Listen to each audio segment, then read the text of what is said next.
I started my business on the side while I was still working full-time. And eventually, I was able to grow that side hustle to $10,000 a month. Granted, all of this took me a lot longer than it needed to. It took me an entire year before I made a single dime, and another year after that to eventually get to $10,000 a month. And even though today I've scaled that to $20,000, $50,000, and even $100,000 a month, looking back, I definitely could have done things differently to shortcut the process and basically start making more money a lot faster. I wasted a lot of time spinning my wheels because one, I didn't have a plan. I was just throwing spaghetti at the wall. And two, I hadn't learned the skill of making money outside of a paycheck. So in this video, I'm not only going to give you my 5-step plan for building your $10,000 a month side hustle in the shortest amount of time possible, but I'm also going to break down the skills you need to make as much money as you want. Because that, my friends, is a learnable skill. So before I get into my 5-step plan, let's actually start with step 0, which is something that a lot of people forget. Step 0 is to get your life, finances, and job in order so that you have some mental space and bandwidth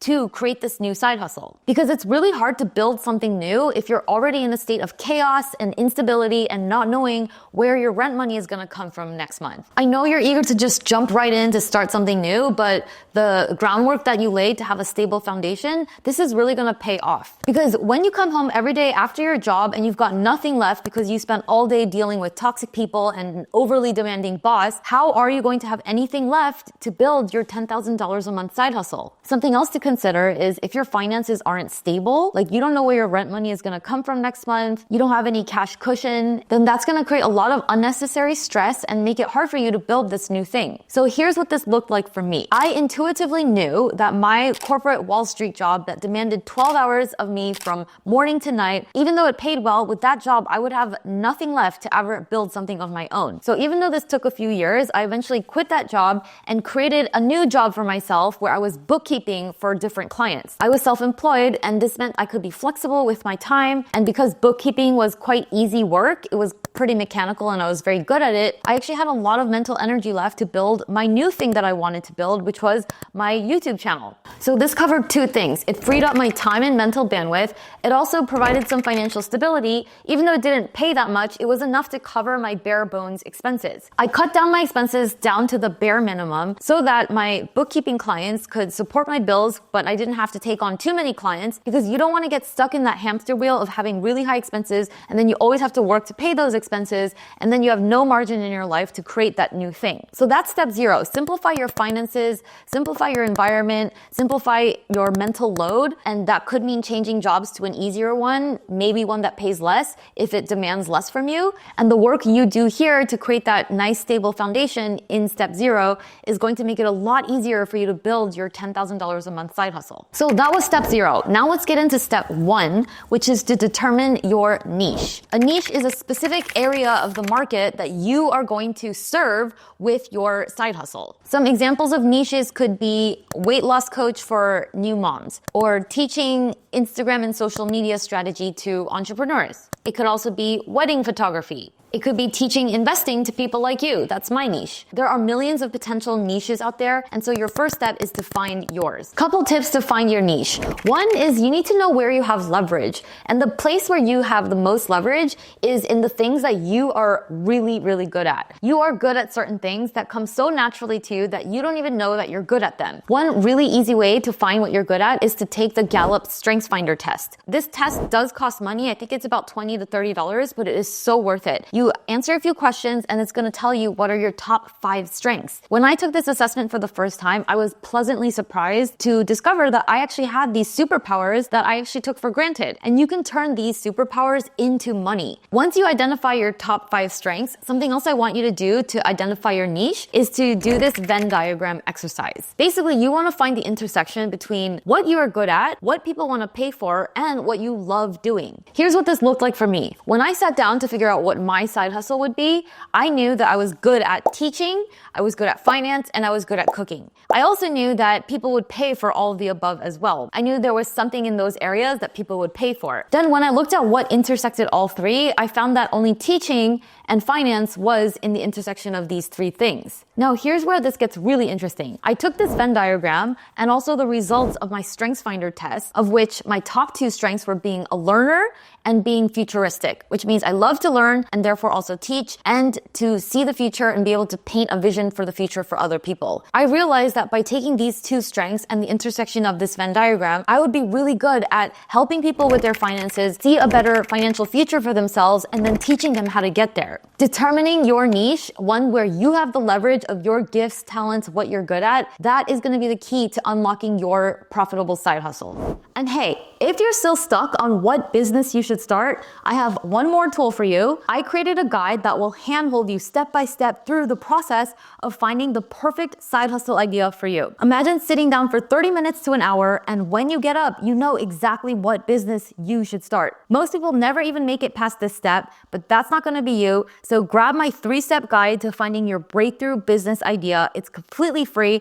and you can grab the link below. All right, step number 2 to your $10,000 a month side hustle, and that is to pick a business model. Don't be like me. When I started, I just started without even knowing what my business model would be or how I would actually monetize. That's why it took me a full 1.5 years to ever make a single dime in my business. There are 3 business models: service, product, and media. A service business model is where you deliver a service in exchange for money. This could be something like wedding photography services or styling services or meal prep services. Maybe you're a life coach. As for product-based businesses, this is where you sell a product. This could look like selling online courses. It could be selling t-shirts, jewelry, and the products you sell can either be digital or physical. The third business model is a media business. This is where you create content, you build up an audience to get eyeballs on your content, and then you get advertisers to pay you to put ads in your content to share with your audience. This could be a big operation like the New York Times or People magazine. These are national publications, and you'll notice that there's a lot of ads in their magazines and newspapers. That's how these publications make money. You also see this on a small scale, such as influencers. They have an Instagram following, they'll put ads or sponsorships, brand deals in their content, and because they have a loyal following that engages with their posts, advertisers are willing to pay them to access that audience. So let's not overcomplicate it. All businesses are in some way, shape, or form following one of these 3 business models: service, product, or media. And the cool thing is eventually you can have all 3. For example, now I actually do all 3. I have brand deals in my content, so I'm a media business. I also sell online courses, so I'm a product business. I also do sometimes one-on-one coaching, so I'm also a service-based business. You can have multiple ways of making money,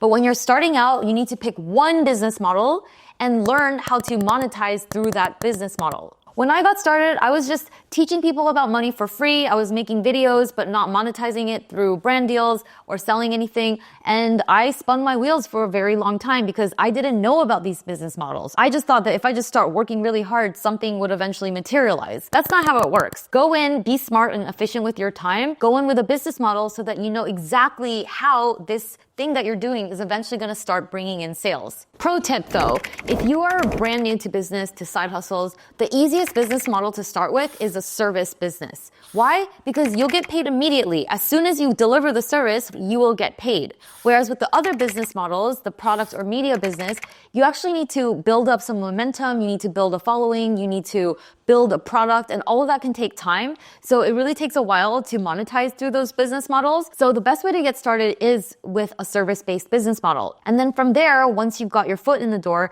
you can branch out into the other business models. But I recommend starting with a service-based business. Now let's move on to step 3 of the roadmap, which is to get as much experience as you can by offering your service for free or really, really cheap. This way you get testimonials, you get client proof, and the most important thing is you get confidence. Here's what this looked like for me. I started a meetup on meetup.com to give free workshops about money and investing, and I didn't charge a dime, and I did this for 1.5 years. Again, I think that was way too long because again, I didn't know what my business model was, but the benefit of that is when I launched my YouTube channel and I launched my first online course about investing, I already had a lot of social proof from all the women who have been coming to my meetups and learning from me. This also built up my confidence so that I wasn't shy about offering my services to the world and eventually charging for it. So for example, maybe you want to start being a photographer and making big money doing wedding photography. Then maybe through your network, you can find out about people who are getting married soon. Then you can personally reach out to them and just say,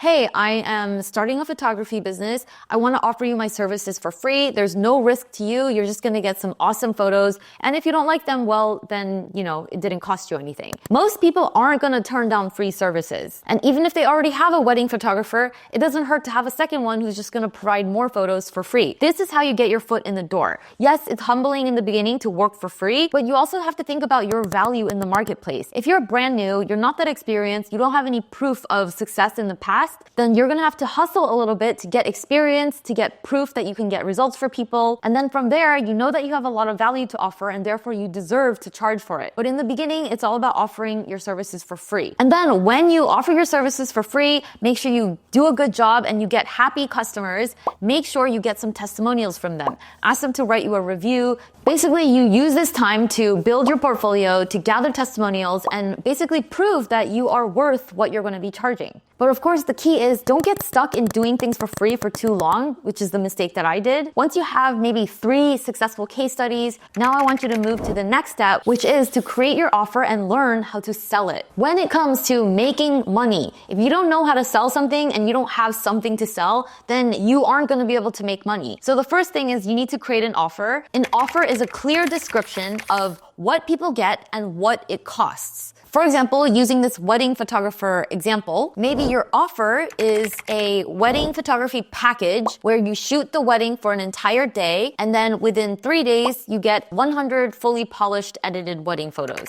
And that package costs $3,000. That is an offer. A list of things that you get and the price. For me, my offer was my investing course. This cost $297. This is the first thing I ever sold and put out into the world. You got 6 weeks of live Q&A coaching with me, as well as 6 modules that would teach you step by step how to get started investing. So again, what you get and what it costs. Then once you've packaged your offer, the scary part now is to learn how to sell it. Selling feels scary for a lot of people, but you're not going to be able to make $10,000 a month if you don't learn how to sell and get past this kind of icky, weird fear that we all have around selling. Something that really helped me is to change my mindset around selling. When you are selling, when you are making your offer to people, you are not begging people for money. You're not asking for charity. You're not bothering them. What you are doing is you are addressing a problem, offering them a solution, and the money part is kind of a given. Because when you are providing value, it's only natural that you should receive some value in exchange for it. We live in a world where you can't get something for nothing. Everybody knows it. And if anyone gives you a hard time about charging for your services, they've got some issues and you should stay away from them. And sure, you've come across some really pushy salespeople that you never wanted to talk to again, but you don't have to sell like that. When you approach selling as a conversation that could potentially help someone, you have a completely different mindset. It's really about understanding people's problems, making them feel heard, and then offering them a solution to that problem. And if you've done a good job at offering a really good solution to their specific problem, they're going to be happy to pay you money. They might even be throwing their credit card at you. For example, let's say for wedding photography. And a common problem is that photographers come in, they don't know how to deal with family members and get good shots. And then you walk away from your special day not having the best photos of your life. When you make people feel heard and say, I understand this is your problem. I understand these are fears that you have. Well, here's my solution. I am really good at telling people how to pose and talking to family members so we get the best shots. Here are examples of my past work. As you can see, the photos are really great. These are some of the nice things that clients I've worked with in the past have said about me. And here's what it costs. What do you think? So see how that didn't come off as pushy at all? Selling can be easy and natural if you just let it be. Selling is a skill that is worth mastering. In this step, I want you to perfect the art of the sale. Get really good at making potential clients feel heard and getting them to want to work with you and to want to pay you. After a while, if you talk to enough people, you pitch them enough on your offer, you're going to start getting comfortable with selling, and you will actually start identifying what you call a close rate. Your close rate is the percentage of people that you talk to that eventually turn into paying clients. For example, when you are selling your wedding photography services, maybe you find that out of every 10 people that you talk to that are having weddings coming up and need a photographer, maybe you end up closing 10% of them. Every 1 out of 10 people that you talk to ends up hiring you as their wedding photographer. Well, then your close rate is 10%. Your goal is to get this close rate as high as possible. If you're really good at selling, maybe you can get that up to 20%. If you're struggling closing anyone, maybe it's at 0%, then maybe you need to tweak your offer. You need to figure out how to talk about your offer better so that it really resonates with your potential customer. Maybe you need to gather more rave reviews and show more people social proof. Bottom line is, do the work to create an offer and be really good at selling it and get that close rate as high as possible. And now, once you have your close rate, that brings us to step 5, which is to optimize it and scale it to $10,000 a month. This is where it gets really interesting. If you want to make $10,000 a month, it's not going to just happen by working really hard and hoping you somehow hit 10,000 one day. You have to reverse engineer from that number. It really is a numbers game. So let's say you have your close rate, you want to make $10,000 a month. It starts with your offer price. What does your offer cost? How many units of that do you need to sell in order to hit 10,000 a month? And then in order to sell that number of units, how many people do you need to bring into your world? So in this example of wedding photographer, maybe your offer is $2,000 a month. Well, in order to hit $10,000 a month, you need to sell 5 of those offers. 5 units at $2,000 equals $10,000 a month. And in order to sell 5 of those packages a month, if your close rate is 10%, then you need to talk to at least 50 potential clients. You talk to 50 potential clients, 10% of them say yes, then you've sold your 5 and you've made your 10,000. Or maybe if you're a product business, maybe you sell, $50 t-shirts on your Etsy site or your website. So for you, in order to make $10,000 a month, you need to sell 200 units of those $50 t-shirts. Well, in order to sell 200 units, maybe out of every 100 people that land on your Etsy site or your website, maybe only 5% of them convert. That means you need to get 4,000 people onto your website so that 5% of them convert so that you can sell 200 units at $50 each and make your $10,000 a month. Now you have an actual number to target. Now you have to figure out how you can get 4,000 people to your website. There's a couple ways you can do this. You can do paid ads, you can do search engine optimization. There's a lot of ways, but at least now you have a number to target in order to get to 10,000 a month. A key part to scaling is learning how to delegate things to other people and potentially even leveraging AI to free up your time. Because if you're busy doing all the admin and minutiae, then you're not going to be able to focus on the thing that really matters, which is talking to potential customers and making sales and delivering those services. So as a wedding photographer, one way to do this is maybe you hire someone to actually do the editing for you so that you can shoot more weddings and not spend all your time in the editing room. The way this looked like for me was I hired a video editor so that I could make more YouTube videos where I would tell people more about my online courses so that I could get more eyeballs on my content, get more people into the door, and eventually scale my online course to $50,000 a month. Okay, so that's it for my 5-step roadmap. Let's do a little recap. Step 0 is to get your life and finances in order so that you have stability and some bandwidth to create this new thing. Step 1 is to determine your niche. You can do this by leveraging your strengths, finding the intersection of what you're good at, what you love doing, and what people will pay for. Step 2 is to understand the 3 business models and pick one to start with, whether it's service business, product business, or media business. Step 3 is to gather experience and testimonials by offering your product or service for free or for cheap. Step 4 is to create your offer and learn how to sell it. And then step 5 is to scale it and optimize it and reverse engineer the numbers to get to 10,000 a month. As you can see, there's a very precise method to this. If you learn the skills and follow the steps, you can one day have your very own profitable $10,000 a month side hustle. I hope this video helped. That is it for today. Thank you so much for watching, and I'll see you in the next one. Bye!